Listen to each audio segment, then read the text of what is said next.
but Sigurd the Stout, personally waving his raven banner, rallied them back to the battle. This was a heroic gesture that appealed to the ancient instincts of the Vikings, who believed that victory would be attained by anyone holding the raven banner, though at the price of that holder's death. As the battle reached its climax, the sources describe a scene befitting the old sagas of the Norse.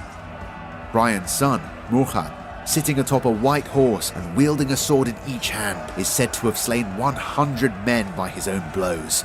At last, Morhad confronted Sigurd personally. With one sword, Morhad dislodged Sigurd's helmet, while with his other sword, he sliced open Sigurd's throat. Sigurd fell dead at once, fulfilling, at least partially, the prophecy of the Raven Banner. However, one of Sigurd's Vikings drove his spear into Morhad's belly. Morhad collapsed, but before he died, he mustered the strength to pull off the Viking's mail coat, then stabbed the man 3 times in the chest. It's a magnificent, poetic scene. Did it truly happen just as described? We'll never know.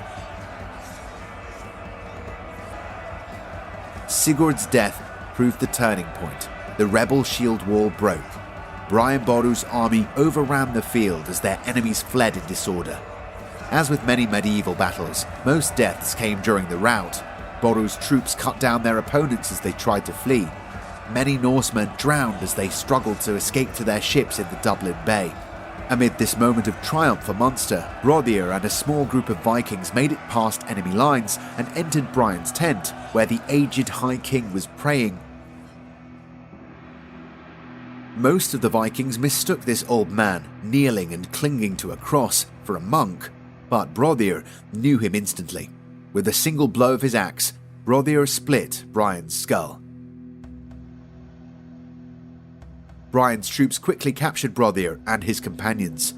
Horrified at the sight of their slain king, the Irish warriors killed Brothier instantly, slicing open his belly, although some sources claim they kept him alive, only to torture him to death later. It was a dramatic climax to a bloody, horrific battle. Despite Brian's death, his army had triumphed. All Viking mercenaries taken prisoner were executed. Sihtric's last-minute wariness paid off. Dublin was spared. Casualties were horrendous on both sides. Brian's eldest son, as well as 2 grandsons, a nephew, brother, and many Irish nobles and clan leaders were slain. Brothier's brother Ospak died as well,